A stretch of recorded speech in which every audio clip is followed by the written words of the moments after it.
Hi everyone, and welcome back to another video with me, Iamshrutivashist from enlightenmentcourses.com. So as you can see, I'm not in Delhi. I'm in this place called Mount Abu, and just here for a few days over Diwali because, as you know, over Diwali, Delhi gets severely polluted. And I have this really bad cough actually. So I haven't made a video in a really long time, but I was really called to make this video. I haven't even written down notes, so I hope that it'll be coherent, the message that I want to convey.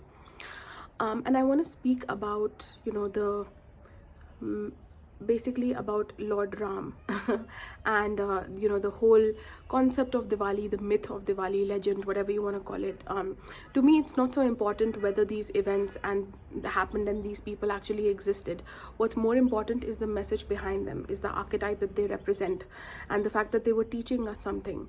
And what's most important for me is, are we living the messages that they that have been portrayed in these stories and through these characters or through these avatars that lived whatever it is that you believe. So that's what I want to speak about today. And if you're new here, please subscribe and check out my website enlightenmentcourses.com, where I have all kinds of services to help you come into your ascension, to help you live these beautiful messages and to live in your God self. So that's what this video is going to be about as well. Okay, so I don't know if I said that, but happy Diwali.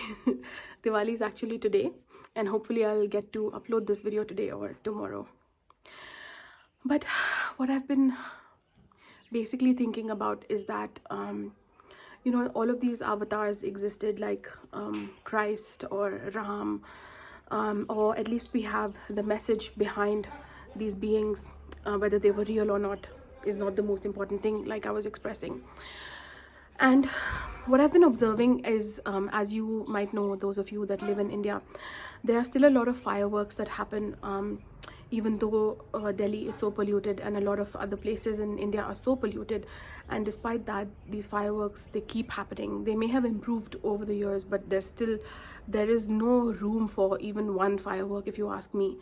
It has been so bad in Delhi that I get out for an hour just to go somewhere, whether it's work or it's choir or anything else that I do, important things. And I come back home and I'm just completely a different person, like I'm just having these sneezing fits and it just won't stop, or there's like this unbearable cough and I can't even speak. So and this is just me, but there are people who are severely ill, people who are old, there's animals that can't survive these type of environments, and they get scared from the firecrackers as well. Many of them get shocked. Many of them get hurt as well, birds included.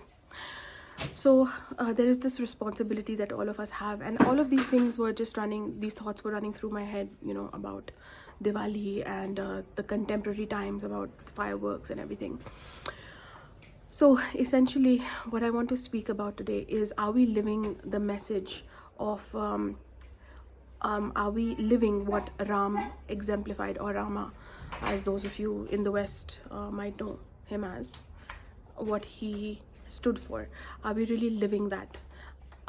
Sorry, I think there was an animal, somebody was trying to anyway shoo the animal away, maybe a cat. So and what I observed was something very interesting. This thought came into my head, and that is that there's a side of us that is human, as you know. And the people who celebrate Diwali, like the reason that we celebrate Diwali, how I understand it, is when Ram was coming back from exile, from this big sacrifice that he made when he went to exile for 14 years, and then after that he defeated Ravana. I'm not going to get into the whole story for those of you who don't know, and it's not really so important what the specific details are either. I'm taking home the main message of from these stories and examples, as I was telling you.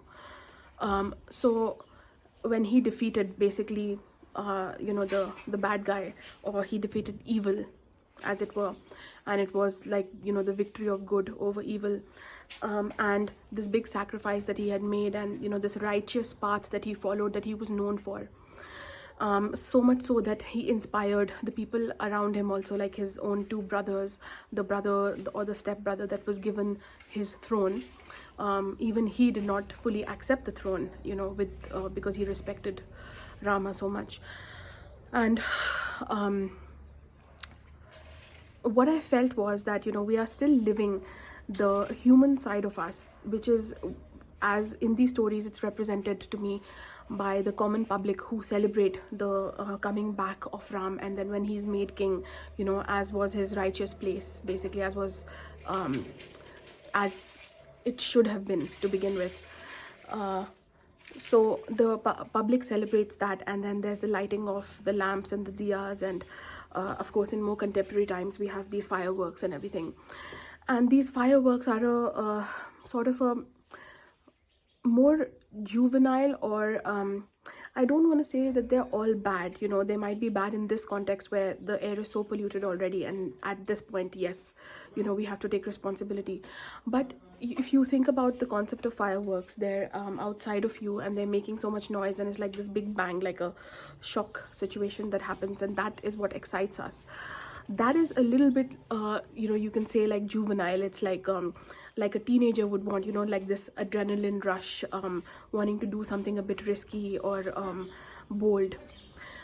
And it's not necessarily completely balanced, especially given the current situation, like I said, with the pollution and everything. So most of humanity, like the masses, are still living this consciousness. It may have come down a little bit, but it's still there, very much there. And then we're celebrating Diwali and we're lighting these lamps, and it's like we're still celebrating the coming of this avatar and somebody who would protect us. Like, my king is coming back and he's going to protect me. It's that sort of mentality, which is fine. There's nothing wrong with it. There's this beautiful loyalty that's there in that as well. But I really feel that we need to move beyond that archetype that exists within us as the human part of us, which is, exemplified, is that the right word, which the masses are an example of that. Like when the masses celebrate when Ram came back to the kingdom, but it's something outside of themselves that they're celebrating as the hero, who's coming back and who will take care of me. The God self is outside of me, but the God self is also a part of us as humans. So there is the human side of you, which is very much there, which needs to be there. There's this excited child sort of a part of you that is innocent and looks up to something, and is still craves experience.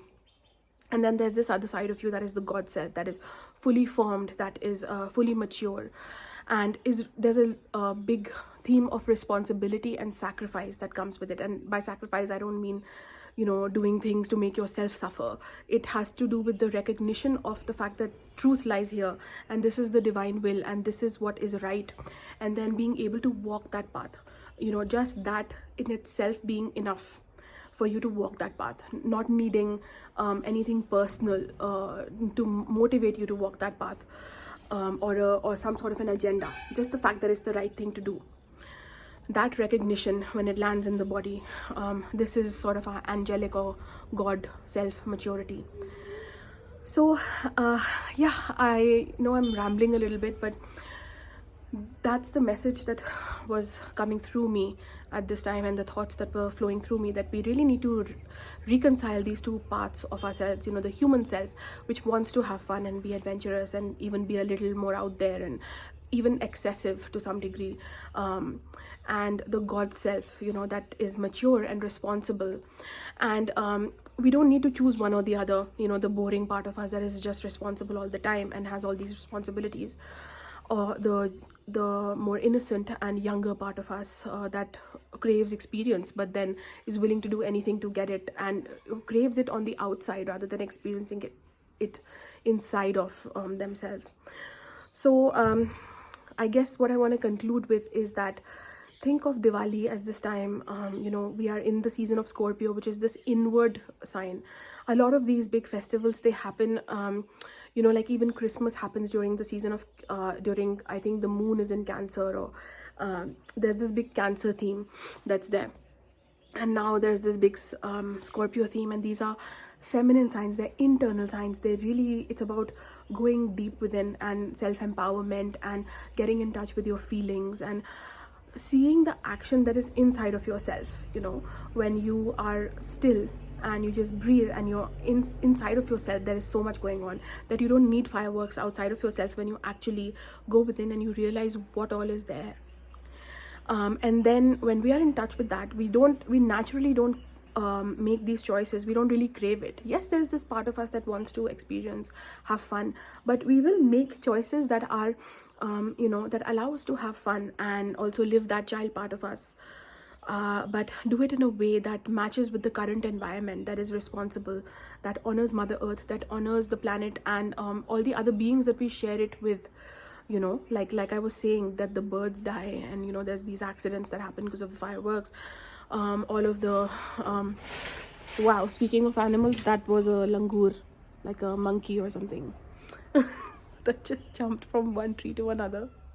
But we really do, I wish I could have captured it on camera. But we do share our planet with these beings, and it's very important for us to realize that, and to be responsible, that we hold this rational part of us as well.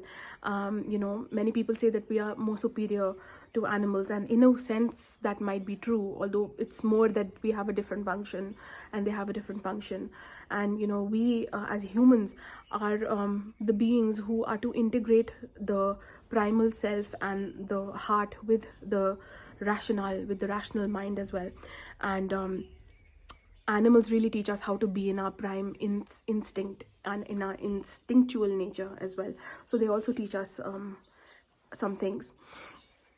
So yeah, I think that our job is to protect the earth, and to make it, because like okay, that there is the langur, and I'm a little bit scared now because I think it wants to come here. So I'm gonna go inside. I hope you can see him. So anyway, I forgot what I was saying, but I think our job is to reconcile these two parts, and to make these more balanced choices, because when we are balanced within ourselves, automatically what we crave and what we think of as an adventure, and what we want to do changes. What excites us changes. So I hope that this made sense, and have a happy Diwali, have a responsible Diwali. Know that this is a festival that should be reminding you of how to come into your highest self, and use all of these stories, these legends, as an example of that. And remember to do a bit of that as well while you're meeting your relatives and doing all these other things that we do in the modern day. So that's it from me. I hope that you enjoyed this video. Please leave all your comments below. Please leave ideas for other videos for me as well. What kind of videos would you like to watch? I know it's been a really long time that I've made, that I've filmed, and perhaps I'll make another video. Like the next time I make a video, I'll talk about why and what's been happening. And meanwhile, I can see another langur here, so I'm gonna go inside. So I'll catch you next time. Please subscribe and check out the website enlightenmentcourses.com, and I'll see you.